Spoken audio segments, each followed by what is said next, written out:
The Polar Highlands are reborn today. Hi friends, I'm TTB. Welcome back to Mechwarrior Online News. Matt Newman posted today in the announcements on Mechwarrior Online. The Polar Highlands are reborn on June 22nd. June 22nd, that is only 3 days in the future. We will be releasing the Polar Highlands Reborn, and it will be replacing the existing Polar Highlands map. No longer will LURMs reign upon our lives. No longer will the flat earthers reign supreme on Polar Highlands. Things will change.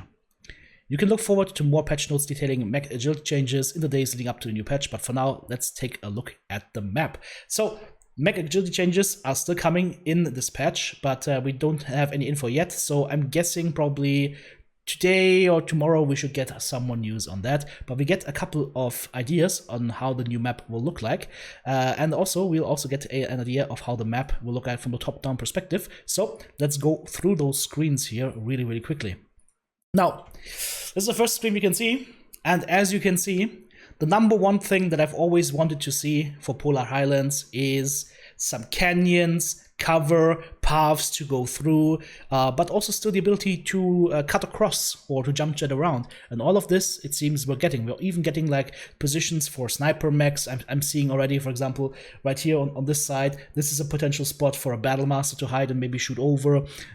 So this is exciting. To me, this is still exciting. All this whole area here in the middle, again, good fighting grounds where you can use cover to your advantage. So it looks to me like this new Polar Highlands map, it will still be good for LRMs because I'm not seeing huge, steep mountains. It will still be good for LRMs, but it's going to be a lot harder to use them, and brawlers will finally have a chance to get close to those pesky LRM boats and show them what's what. So overall, from what I'm seeing in this first screenshot, it looks to me like there is going to be ample cover, ample paths to take, like here I'm just painting with the mouse, ample paths to take, but also shortcuts to take, buildings as cover, rocks and crevasses as cover as well. Moving on to the TTB presses buttons. Next screenshot.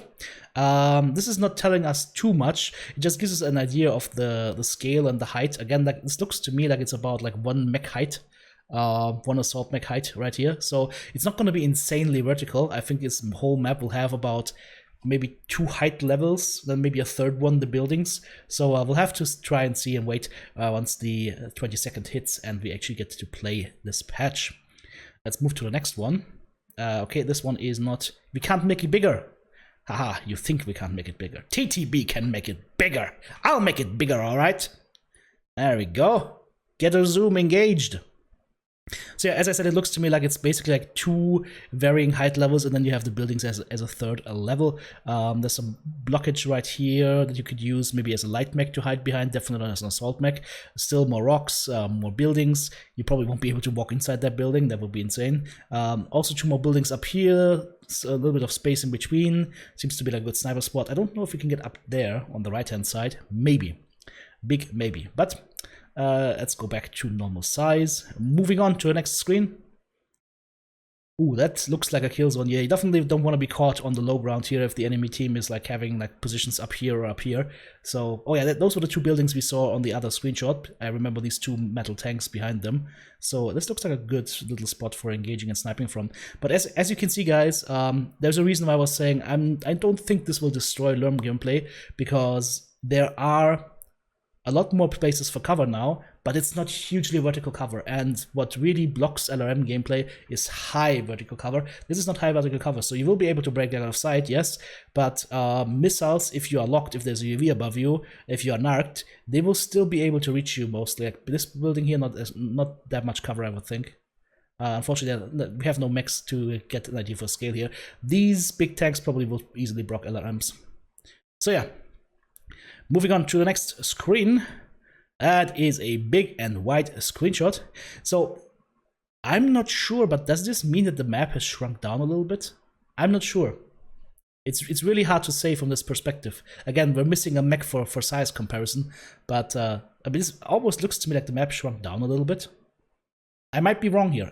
This might just be like insanely far zoomed out, and mechs would just be like tiny things, tinier than my mouse cursor right now. I don't know, but this gives us a good idea. So we have some more buildings in the center. You got this little ledge right here. You got another ledge on the other side right here. So this looks to me like this is like no man's land area, a little trench in between. What I like is that little trench is not insanely big, so you don't have to spend 10 hours to walk through that like on Frozen City. So that's a closer trench. It doesn't have as steep angles.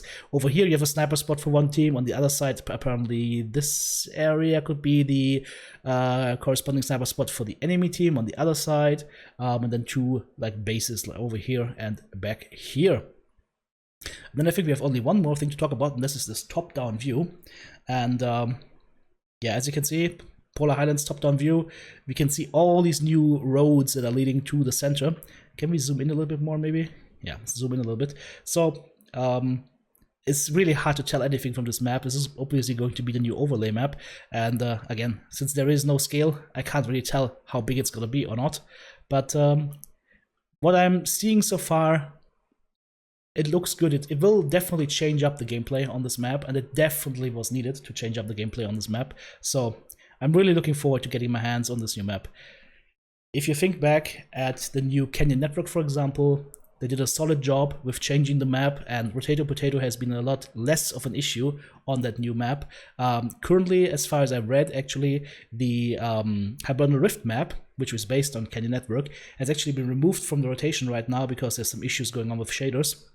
And once that's fixed, it'll be back in the mix. But here we have news about Polar Highlands. Let me know what you think about this in the comments down below. Me personally, any change to Polar Highlands is something to be excited about. So I'm hoping that we can get our hands on this new map on the 22nd and play this together. Maybe do some group drops and be there for the Twitch live stream, of course, if you want to join up with me. And by the way, guys, I'm going to tease something here real quick. Don't tell anybody. Well, tell your friends.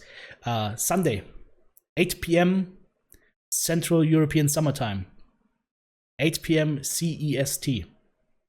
You should be on Twitch. You're going to see something that has not happened before. You should be on Twitch. You're going to see big stompy robots and something that hasn't happened before. Not gonna say more right now. You'll like it. Alright guys, that's it for me for today. Have a good one.